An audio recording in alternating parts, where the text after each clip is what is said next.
Have you ever wondered what lies between the muscle groups you work on every day? Not the tendons, not the bones, but something firmer than soft tissue and yet more alive than just connective tissue. Of course, I'm talking about the septa. Those hidden boundaries can shape the way we move, feel, and even heal. And today we're going to uncover what they really are. I'm 𝕻𝕻𝕻, a massage therapy instructor, author, and someone who spent years blending modern anatomy with the traditions of Thai massage. Welcome to the Science Behind Massage podcast, where we connect what you feel under your hands with what's happening deep inside the body. When we talk about the architecture of the human body, most people picture muscles, tendons, and bones. As massage therapists, we get a deeper view. We're aware of fascia, we know about the way layers glide over one another, and we can often sense structures that anatomy books barely mention. One of those structures is the intermuscular septum. It's not flashy, it doesn't move on its own, but without it, human movement and stability wouldn't work the way they do. The intermuscular septa are like the sturdy partitions inside a suitcase. Imagine you have one large compartment, but you need to keep different sets of items separate so they don't tangle or spill into each other. The septa do this for muscles. They are made of dense collagen, mainly type 1, the same found in tendons, arranged in a way that gives them remarkable tensile strength. These partitions are part of the deep fascia, and unlike the looser fascia between superficial tissues, these are firmly anchored to bone through the periosteum. You can think of them as internal walls that hold muscles in their proper compartments and give them a fixed surface to contract against. Now, because the septa attach to bone and link into the deep fascia, they create what we call fascial compartments. Let's take the forearm as an example. The antebrachial fascia sends septa inwards to attach to the radius and ulna, separating the flexor compartment from the extensor compartment. Each compartment has its own set of muscles, its own blood vessels, and its own nerve supply. The same idea applies in the thigh. The lateral and medial intermuscular septa divide the quadriceps at the front from the adductors on the inside and the hamstrings at the back. In the lower leg, the anterior and posterior septa of the crural fascia separate the muscles that lift the foot from those that push it down and from the peroneals on the side. These aren't just random walls, they define function. Muscles grouped together in the same compartment usually work together for a common action. They often share the same nerve. For example, most of the anterior compartment of the lower leg is supplied by the deep fibular nerve and the same blood supply. The septa help keep those neurovascular pathways organized, much like the cable channels that keep wires from crossing and tangling. And here's where it gets interesting for us as therapists. Septa aren't inert. They're innervated, meaning they contain sensory nerve endings. This gives them the ability to detect stretch, pressure, and vibration. That means that when you work along a septal line, whether you're doing broad compression, specific stripping, or even a rhythmic rocking, you're activating a sensory feedback system that tells the brain about the state of that region. This contributes to proprioception, the body's awareness of its own position. And because these structures can transmit force laterally as well as longitudinally, your pressure in one spot can affect tissue tone and movement in another. Let's talk briefly about how septa form. In embryonic development, muscles start as big groups of cells called myotomes. As the limbs develop, connective tissue grows in between these groups, creating divisions that eventually become the septa. They stay with us throughout life, and they adapt to how we move.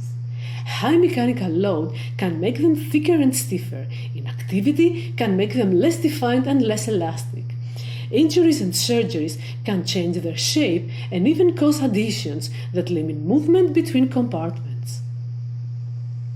When you palpate for them, you'll notice that septa feel different from muscle fibers. They're less elastic, more like a firm, vertical track. In the thigh, if you slide your fingers from front to side, you can feel the lateral intermuscular septum running deep from the iliotibial tract to the femur.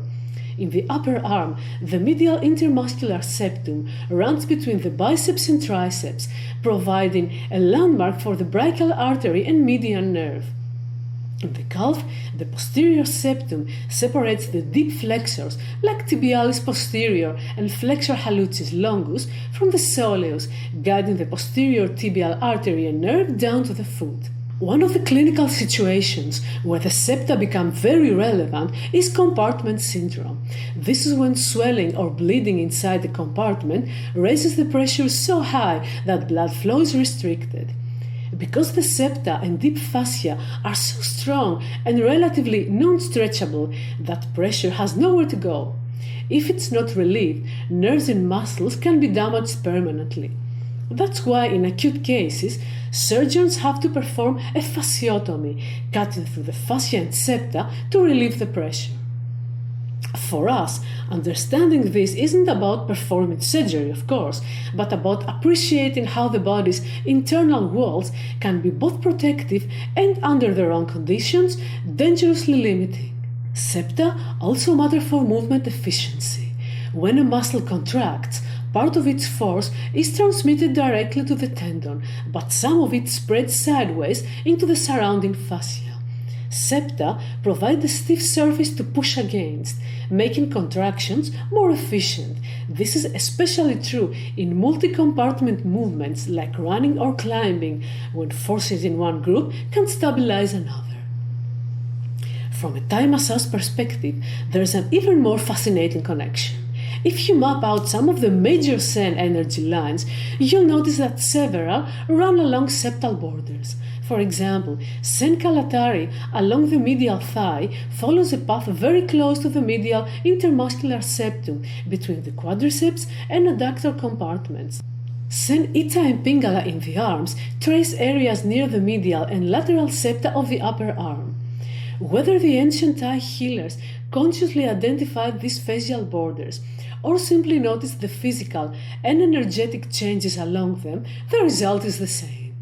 These lines do correspond to places where anatomy and tradition intersect.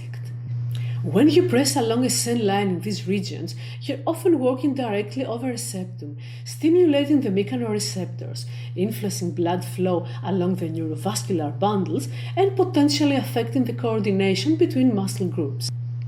Research in the last decade has started paying more attention to septa. High-resolution ultrasound has shown that they can glide slightly against adjacent tissues, which is essential for normal movement. MRI studies have mapped how septa change in thickness in different athletes. Sprinters often have thicker septa in the legs than endurance runners, probably as an adaptation to the higher forces. Cadaveric dissection has revealed how septa integrate with retinacula, those thick bands around the wrist and ankle, and with aponeurosis, forming continuous tension systems. Surgeons who operate in these areas rely on septa as landmarks, but they also report that cutting them can change the way force is distributed in the limb. Even vascular surgeons note that septa influence venous return. The rigid compartment walls help create a pumping mechanism when muscles contract, pushing blood flow towards the heart.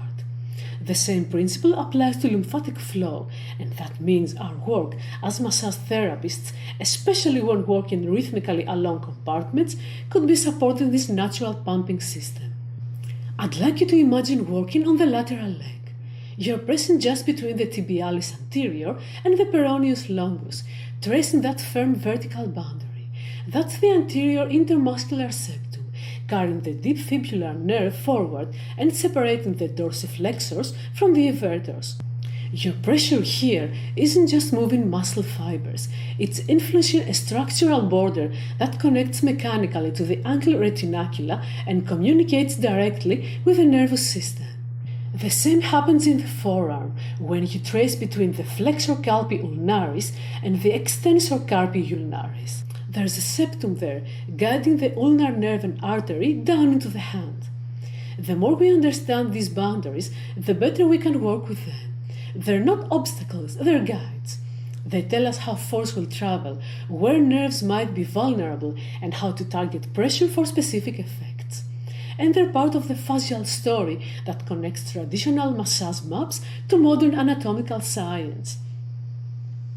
So, next time your hands find that deep, unyielding track between muscles, pause for a moment. Think about the collagen fibers anchored into the periosteum, the neurovascular bundles running alongside, the sensory receptors waiting for input. You're not just touching a partition, you're touching part of the body's core architecture, something that shapes movement, sensation, and even healing. If this topic has opened up new ways of thinking about your work, make sure you subscribe to the Science Behind Massage podcast so you don't miss future episodes where we connect anatomy, physiology, and the wisdom of traditional bodywork. Consider becoming a member in my YouTube channel in order to have access to premium content. And if you'd like to explore these connections in depth, you can find my massage books on Amazon under my name, 𝕻𝕻𝕻 𝔻𝕻, where we take these concepts from theory to practice. Thank you so much for listening. Be always healthy and happy.